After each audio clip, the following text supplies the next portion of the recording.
Hoje é terça-feira, dia 2 de maio e o Opinião Minas está entrando no ar.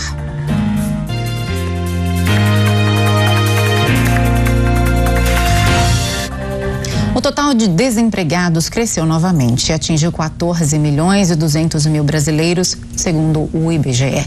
Nas empresas, a situação é também muito tensa. Nunca se precisou tanto de líderes. Nunca se falou tanto na importância de formar pessoas capazes de influenciar outras e, ao mesmo tempo, o mercado. É preciso estar pronto, ser produtivo, inspirador. E alguns, claro, estão. A gente sabe que tem uma parcela que está na contramão da crise, mas como então a gente chega até lá? A especialista em gestão de pessoas, Érica Narras, que é professora da Fundação Getúlio Vargas e da Faculdade IBS, e o Fernando Pacheco, que é autor do livro Caminho dos Líderes, vão explicar pra gente. Muito bem-vindos, tudo bem, gente? Um assunto bom pra gente colocar em pauta, porque a maioria das pessoas acha que liderança é uma coisa do meu chefe, eu não tenho nada a ver com isso. Isso é uma maneira de pensar bem equivocada, né? Vamos começar com a Érica. Exato. A ideia é começar a higienizar, tratar essa concepção de liderança dentro de si, né? Se você almeja algum dia ocupar esse locus privilegiado, né, de condução e coordenação de outras pessoas, começar a se autogerir, né? Então, pensar, não é problema do meu chefe, o problema sou eu. Como eu complemento, como eu contribuo, quais são as competências que eu possuo para complementar a organização. Isso já é uma autocoordenação, né? O pensamento, como você pode contribuir para o todo. E não ficar num egoísmo, né? Pensando só o meu pirão primeiro, o resto que se exploda. É um comportamento egoísta, né? O problema é do meu chefe, o problema é do meu líder, né? E bem ou mal, a gente tem um microcosmos dentro da gente, a gente dentro da nossa família, dentro da comunidade, a gente também pode exercer essa liderança pessoal, né, Fernando? Sem dúvida. Como a Érica já começou a trazer, uma das primeiras necessidades de um grande líder é conhecer a si mesmo. Sim. Então, entender quais são as suas competências, quais são as suas fraquezas, as suas forças, e também entender o que você chamou desse microcosmos, né? Onde é que eu estou inserido? Porque também, como a Érica começou a dizer, muitas vezes as pessoas não percebem que elas exercem liderança dentro da sua família, dentro da sua comunidade. Sim. E principalmente dentro de você. Então, isso é fundamental para você explorar e expandir essa liderança, conhecer e poder ser líder de si mesmo. Nesse sentido, quando você escreveu O Caminho dos Líderes, que é o livro que a gente até está com ele aqui, eu queria mostrar para vocês, as pessoas me perguntaram assim, Raquel, mas isso é só para quem é chefe, esse livro é só para quem já ocupa uma posição de líder, eu nunca vou ser um líder. É um livro para essa pessoa também? Essa pessoa está errada? Essa pessoa está errada, é um livro para todo mundo. Primeiro porque quem hoje é diretor executivo, presidente, gerente, um dia foi estagiário. É verdade. Então, esse é o primeiro ponto que a gente precisa trabalhar para compreender essa obra. E quando eu fui conceber essa ideia, que nós fomos executar esse projeto, era para pensar mesmo qual é esse caminho. Não só para quem quer chegar a um cargo final de liderança, quando eu digo final, de tomada de decisão final, mas também para pessoas que querem executar uma liderança de si mesmo, na sua comunidade, no seu dia a dia. Então, essa pessoa está errada. Bom, eu comecei o programa falando desses dados que a gente tem do IBGE, né, que realmente a gente teve uma melhora no mercado de trabalho, mas a gente está bem mal das pernas, né, a gente tem uma massa de desempregados aí com muita dificuldade, inclusive, de colocação. O pessoal dos recursos humanos está procurando quem? Porque às vezes a pessoa acostumou tanto a ser mandado que ele não tem aquela coisa da proatividade de decidir algumas coisas. Mas ao mesmo tempo tem os RHs que procuram uma pessoa que realmente não queira decidir, não queira influenciar uma tomada de decisão. Eu tô errada? Como é que tá o mercado? Explica pra gente, que a pessoa que vai atrás de uma vaga quer saber. Sim. Eu preciso ser mais proativo ou eu preciso ser mais comedido? Não, você tá correta. Cada cargo requer um conjunto de competências. Sim. E comportamentos, né? Então é na parte comportamental. Eu costumo usar uma referência dizendo assim, existem passarinhos de floresta e passarinhos de gaiola. Não significa que um ou outro é bom ou ruim, mas adequado àquela ocupação e àquela trilha de carreira. Então tem alguns lugares que a gente vai para obedecer mesmo dentro de uma estrutura. Isso não quer dizer que a gente não seja importante, muito pelo contrário, de forma alguma, né? É uma adaptação, né? Até mesmo uma inteligência emocional para se adaptar àquela trilha de carreira daquele momento. Essa resignação estratégica que eu chamo, de você saber que hoje seu lugar neste cargo não é definitivo, mas que tem um propósito na sua escalada de melhoria, faz com que a pessoa entenda que obedecer não é ser cidadão de segunda linha. Muito pelo contrário. contrário, é contribuir para a construção de um processo maior. Afinal de contas, nada chega ao topo sem um alicerce. Sim, né? é dar de si pro todo, né? Com certeza. Fernando, qual que é a diferença entre o chefe e o líder? E quem que é melhor? Eu posso perguntar assim, existe isso? Um é melhor que o outro? Bom, existe esse debate o tempo inteiro, no mundo inteiro. Todo mundo já viu aquelas figuras aí na rede social, que o chefe é aquele que manda, é aquele que não tá junto, é aquele que tá distante, e o líder é aquele que consegue inspirar, levar principalmente a um objetivo comum. Eu costumo dizer que o líder precisa trabalhar com uma estrutura de humildade muito grande. O que significa essa estrutura de humildade? Pensar em sustentabilidade, ou seja, este cargo, esta área que eu estou criando, essa empresa, sobrevive sem mim? Eu estou inspirando outras pessoas, eu estou conseguindo criar um ambiente que não dependa de mim. Olha só. É uma visão que eu acho extremamente interessante. É despretensiosa e assim, desapegada, né? Porque você criar um espaço para ele não depender disso é muito legal. Mas também é muito perigoso. É por isso que a pessoa acaba virando chefe, é isso? Para as pessoas sempre dependerem dele e ele, claro, continuar ali dentro daquela... É uma forma de observar e tem a ver com o que a gente conversou mais cedo, que é autoconhecimento. Então, se você tem uma estrutura de insegurança ou de baixa confiança, você tende a ocupar aquele cargo como chefia, não como liderança. Porque você tem receio, você tem medo, você não sabe se está seguro naquele cargo. No ambiente desse a gente nem produz muito, né? A gente provavelmente não vai ter produção, não vai ter uma estrutura de desenvolvimento de pessoas. Vai fazer o basiquinho, feijão com arroz, vai fazer o basiquinho. Pra gente sair da caixinha, a gente precisa, então, da inspiração. Sim, e é até interessante fazer esse comparativo, esse contraste entre chefe e liderança, né? Uma pessoa que precisa, de fato, exercer seu ofício como um chefe mandatário, sabe, impondo, usando requisitos de chantagem, eu acho que precisa se resolver primeiro. Eu acho que ele tem uma etapa anterior para ele cumprir, que é autogerência. Mas infelizmente isso ainda existe. Muito. E aí o empregado fica completamente assim, eu não tenho diálogo com o meu chefe, ele não senta aqui no meu banquinho para saber como são as coisas. Sim. E manda de uma maneira de cima para baixo. O subordinado pode fazer alguma coisa para quebrar essa resistência do chefe? Muito bom. Ele não tem noção se ele tem esses poderes para quebrar a resistência do chefe. Né? Mas o lugar de trabalho, né, é onde ele passa grande parte do seu dia, enfim, da sua vida.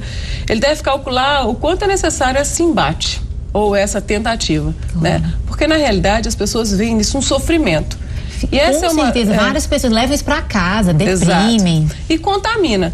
Então, qual que é o propósito do trabalho na minha vida hoje, né? Tem essas dificuldades, as dores, todo o trabalho tem suas dores. Isso é natural. Então, o seu é maior que de ninguém. Exatamente. Só que como é seu, parece que dói mais que o outro, né? É uma questão de perspectiva aí.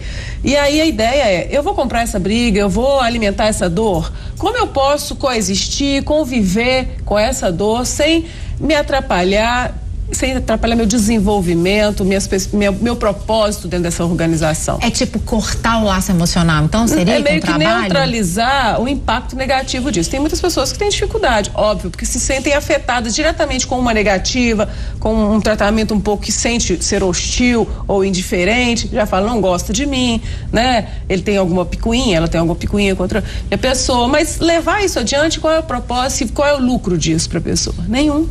Então, higienizar, acalmar a mente, pensar no seguinte, é uma relação inevitável. Como eu posso conviver com essa pessoa, entendendo o modelo mental dela e me encaixando de forma que eu consiga seguir adiante sem entrar em combate ou tentar ser professor de Deus ou professor de todos, sabe? É igualzinho um namoro de porco-espinho. Como é que eles namoram? Né? É verdade. Eles se encaixam nas diferenças, né? Então essa é a ideia, é saber conviver com a diversidade, porque a vida não é Hollywood todos os dias e nós não vamos conseguir uma plataforma uniformemente variável para seguir sem atrito. Então um líder e um liderado num caminho dos líderes assim, Fernando, quer dizer que ele se envolve até certo ponto e não cria tantas expectativas assim, tem o emocional, porque dizem que o brasileiro tem uma carga emocional muito grande em relação ao seu trabalho. Será que não era a hora então da gente baixar um pouquinho essa relação? Assim? É uma estrutura não só brasileira, mas é uma carga latina. Então, outros países também carregam isso. Alguns livros de especialistas em negociação deixam isso muito claro. Quando você vai negociar com italianos, espanhóis, brasileiros, pode saber que tem um sentimento, argentinos, é uma carga emocional muito forte. Então, eu também acredito que existe uma carga antropológica, social muito grande. Vindo para cá, eu estava vendo uma pesquisa que somente 8% da população brasileira tem proficiência real no idioma português. Olha, seja, é muito 8% é muito pouco. Então, ainda existem raízes, como a Érica começou a dizer, raízes que são prévias a essa estrutura de liderança de alto nível. Sim. Como sociedade, a gente ainda está alguns passos atrás, no grosso. Esse número de 8% ele é muito pequeno. Pessoas que conseguem se expressar e entender. Então, exigir que todas as pessoas tenham essas competências que nós estamos listando ainda soa um pouco utópico.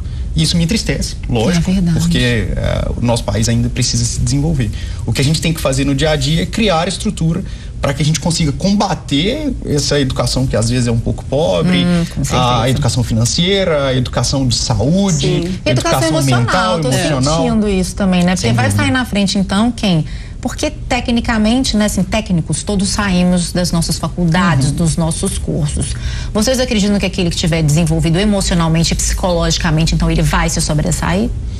Na minha visão, é justamente o diferencial de um dos temas de hoje do programa, que é a escassez de líderes. Escassez de líder passa muito por isso. Porque as competências técnicas, um belíssimo curso na internet vai te dar. Com certeza. Um belíssimo curso numa faculdade vai te dar. Mas essas competências emocionais é que realmente conseguem contrapor essa escassez de líder. Mas se eu tive, por exemplo, não tive a felicidade de ter uma família estruturada e as minhas competências emocionais não foram desenvolvidas no meu seio familiar, eu tenho como desenvolver isso? E quem pode me ajudar? Às vezes um psicólogo, um coach, como é que fica isso? Sim, eu acho que existem pessoas que de uma maneira fluida desenvolvem essa capacidade de fazer a leitura do mundo com uma resiliência, né, com a capacidade de resistir às adversidades, se construir positivamente, né? Tem pessoas que começam a perceber que seu autodomínio é a chave para avançar nas relações. Você já saiu premiado com R$1 milhão, né? Assim, da loteria, já ganhou na loteria. Então a inteligência emocional, cujo sustentáculo é a resiliência, né? Faz com que a pessoa consiga, no caos, enxergar a luz no fim do túnel e se agarrar a essa luz com um propósito para seguir adiante. Outras pessoas se desestruturam muito facilmente e não conseguem também resistir, persistir. Fica dolorido. A grande pergunta é: qual o propósito de tal comportamento? Liderança é um comportamento, né? Então, ela está ali para empoderar, ajudar, coordenar pessoas. Anteriormente é um administrador, uma administradora. Tem que ter competência técnica, isso é pressuposto. Agora, como comportamento inspiracional, né, de coordenar e ao mesmo tempo ajudar as pessoas, ele funciona como um coach. Você falou um negócio muito interessante, que até o líder, ele também precisa de um certo treinamento, assim. Tem um vídeo muito interessante que rodou aí nas redes sociais. Eu queria compartilhar com vocês e também com o nosso telespectador, porque esses líderes também precisam estar, enfim, se atualizando. Afinal de contas, sempre é possível melhorar mais. Este foi um dos nossos workshops mais divertidos. Nós tivemos um grupo de líderes da América Latina, pessoas muito inteligentes, que vieram para São Paulo para participar de uma reunião e um workshop sobre colaboração, sobre como eles poderiam colaborar melhor entre si. No momento final do dia do workshop, dividimos aquele grupo de líderes em grupos menores e nós demos para cada grupo uma bicicleta desmontada. A única instrução que nós demos foi: monte essa bicicleta o mais rápido possível. O que você acha que aconteceu? Veio uma palavra à minha mente: competição. Aquele grupo de líderes tentou montar a bicicleta o mais rápido possível, tentando competir com os outros grupos. Eles tinham todas as partes para montar a bicicleta inteira, mas nenhum grupo tinha todas as ferramentas. Um grupo tinha uma ferramenta para montar o pé de vela e colocar o freio. O outro grupo tinha para colocar o freio e talvez a bomba de encher o pneu da bicicleta, mas nenhum grupo tinha todas elas. Eles não compartilharam informação em nenhum momento. Eles não foram até o outro grupo perguntar o quanto ele poderia ajudá-lo ou se poderia emprestar uma ferramenta. Nós fizemos algo mais dentro daquele treinamento. Além das ferramentas da divisão em grupo, nós também colocamos um técnico de bicicleta na classe. Esse técnico de bicicleta tinha uma camiseta gigantesca, escrito técnico de bicicleta, na frente e atrás. Ele agachava em cada grupo e ainda assim eles não pediam informação para esse técnico. No momento final, quando nós percebemos que ninguém ia montar nenhuma bicicleta naquele momento, nós chamamos um grupo de crianças carentes.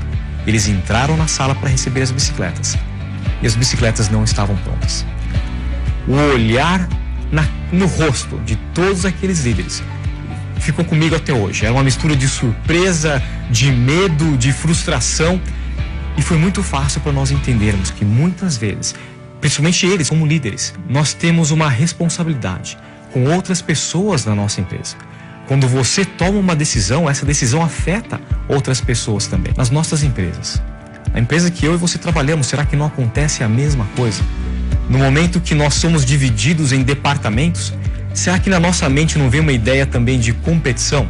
Eu preciso ganhar daquela pessoa, preciso ser melhor do que ela, fazer mais rápido.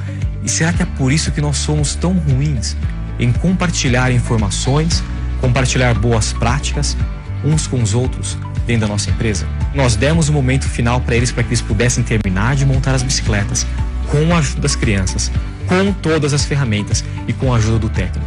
Levou 1/3 do tempo que eles já estavam levando. Qual é a mensagem que nós vemos hoje em dia? Colaboração é essencial para a vida das organizações, para o sucesso das organizações. Pois é, competição é bom, mas cooperação é melhor, né, gente? O jogo do ganha-ganha. Não é porque está na moda, é porque é necessário, né? Então a ideia, o William Ury trabalha muito isso no seu livro Como Chegar ao Sim, né, de negociação, e a gente incentiva o jogo de ganha-ganha, né? Criar opções de ganhos mútuos. Não existe nada demais, isso não é demérito. Parece que vai perder, não é? O jogo ganha-perde é um jogo tradicional. Bom, eu vou querer saber a opinião do Fernando sobre o vídeo, mas eu vou deixar para o próximo bloco. A gente vai para um rápido intervalo e já voltamos. Estamos de volta. Nosso papo hoje é sobre liderança, como podemos vencer desafios desenvolvendo essa liderança, mesmo quando nós não somos líderes. A Érica Narras, que é especialista em gestão de pessoas, e o Fernando Pacheco, que é autor do Caminho dos Líderes, eles estão aqui com a gente. No último bloco a gente viu que os líderes também erram, né? E é natural, então o líder pode errar, e como é que ele lida com esse erro diante dos seus subordinados ou dos seus liderados, diferentemente de um chefe? Ótimo. Líder erra e erra muito. Quando eu fui escrever o livro, eu tive a oportunidade de fazer essa pergunta para todas as pessoas, e todas conseguiram lembrar de casos marcantes de erros ao longo da sua carreira. Alguns que eles, sem querer, humilharam alguns liderados e não perceberam naquele primeiro momento. Então isso foi uma estrutura muito interessante, e eles pediram perdão para a sua própria carreira. Claro. E pediram perdão para essas pessoas. Existe uma linha de raciocínio muito legal do Jim Collins. Quando ele escreveu o livro Feitas para Durar, ele quis quebrar o mito da liderança perfeita e carismática. Então, porque isso eu ia perguntar, líder tem que ser bonzinho? Não, líder não tem que ser bonzinho. O Jim Collins traz isso muito claro. Existe sim um fit cultural. O líder que casa para aquela organização naquele momento. Então isso não tem a ver com aquele mito da liderança carismática e da liderança perfeita. Então esses erros, esses equívocos ao longo do processo fazem parte. O importante é ter o valor central que caiba à organização ou ao contexto naquele momento. E uma humildade, né? Porque errar todo mundo erra, né, gente? Muito grande. Tem gente que às vezes assim, erra, finge que não errou e segue adiante como se nada tivesse acontecido, e os subordinados estão de olho nisso, né, Érica? Todo mundo sabe calcular, né? Claro. Então é importante deixar claro na iminência do erro constatado, o porquê e como corrigir, né? São seres humanos, falíveis e limitados, claro, né? Claro que não se espera que um líder erre com constância, porque também ele não está preparado para o cargo, né? Aquele professor de Deus, até que vocês colocaram no primeiro bloco. Ele não é professor de Deus, mas ele é uma referência de sucesso, claro, de que sabe onde quer chegar, sabe conduzir, né? Referência de sucesso, muito interessante. Por isso eu te pergunto, como é que a gente transforma os subordinados em seguidores? Porque um líder tem seguidores, não tem subordinados, né? Quando você aperta like ou quando você aperta seguir, é porque você quer saber o que está por vir daquela pessoa, daquela personalidade, né? A liderança, ela exerce uma atração, desperta curiosidade, mas ao mesmo tempo admiração. Claro. Então, se você admira e tem como referência de sucesso, como referência daquilo que você gostaria de se tornar ou se inspirar, obviamente você mantém por perto, né? Mantém farejando os passos. Então, o seguidor, vamos falar assim, é uma pessoa que admira. Né? Então, não é subserviente, se submete, não se trata disso. Se trata de um laço de admiração que eu acho saudável. Todo mundo precisa de uma referência do que ele acredita como certo, errado, bom ou ruim. Né? Se ele tem naquela pessoa uma referência idealizada, que bom, né? Um líder teme um subordinado, um seguidor de destaque? Porque às vezes a gente vê que chefes percebem que quando alguém ali da sua equipe está se sobressaindo, está se destacando, ele dá um jeito, é uma coisa até natural. Infelizmente, não é uma característica legal, mas dá um jeito de sabotar aquela pessoa. Tô sendo um pouco exagerada, mas acontece que é com ciúme, ou tenta baixar a bola, vamos dizer, daquele funcionário que está vestindo a camisa da empresa, né? Isso tem a ver com aquele ponto que a gente trouxe no começo de autoconhecimento. Sim. E de baixa confiança. Então, pessoas que têm baixa confiança em si mesmo ou algumas outras questões não resolvidas tendem a ter esse comportamento. Se existe uma estrutura muito clara de se conhecer e de saber a importância de desenvolver outras pessoas, esse tipo de caso é fácil de derrubar. O grande detalhe é, aliado a esse autoconhecimento, pensando estritamente no ambiente profissional, é preciso que esse líder que está se sentindo ameaçado tenha claro qual é o seu planejamento de carreira. Se ele tem claro qual é o seu planejamento de carreira, quando ele vê alguém com muito potencial vindo em sua direção, atingindo novos objetivos e novas competências, ele se sente motivado para buscar cada vez mais. É uma estrutura muito simples. Quanto mais eu crescer, mais eu tenho chance que o meu liderado direto ou que o meu subordinado, se for uma estrutura de chefia, cresça junto. Se você tem isso muito claro, com uma confiança muito alta, essa relação é tranquila. Entendi. E para finalizar, a Érica trouxe pra gente uma pergunta: por que estão faltando líderes? E aí eu retorno a pergunta para você: se tivéssemos hoje um país com mais líderes e menos chefes, a gente estaria melhor? Eu digo em relação a essa crise que a gente está vivendo, de instituições, crise financeira. Olha, se pensássemos numa frase que Peter Drucker falou, né? As empresas nada mais são do que o conjunto das pessoas que elas têm. E se esse conjunto de pessoas se predispusessem a formar outras pessoas, a coacheá-las no sentido de empoderar, mostrar os caminhos possíveis, num processo de desenvolvimento humano e não de competição, né? Claro. Cooperação, igual a gente estava vendo no vídeo, despertar esse empoderamento para um jogo de ganha-ganha. Se tivéssemos pessoas dispostas a isso nas organizações, é um cosmo, né, da sociedade que poderia então funcionar como escola. A empresa é uma escola. O problema é que nós temos chefes, né, e poucos líderes no sentido, né, ideal da palavra, né, pessoas com foco, atitude, que gera resultado, que está focado em melhoria contínua, que tem esses conhecimentos, habilidades, atitudes. São pessoas que são formadas para liderar, que introjetaram a ideia, eu quero ser líder, e se prepararam para tal. Então elas podem empoderar e desenvolver pessoas, o que faz a coletividade, o ambiente, o clima ficar muito melhor. E a coleção de empresas assim faz com que nós tenhamos uma escola organizacional, não é isso?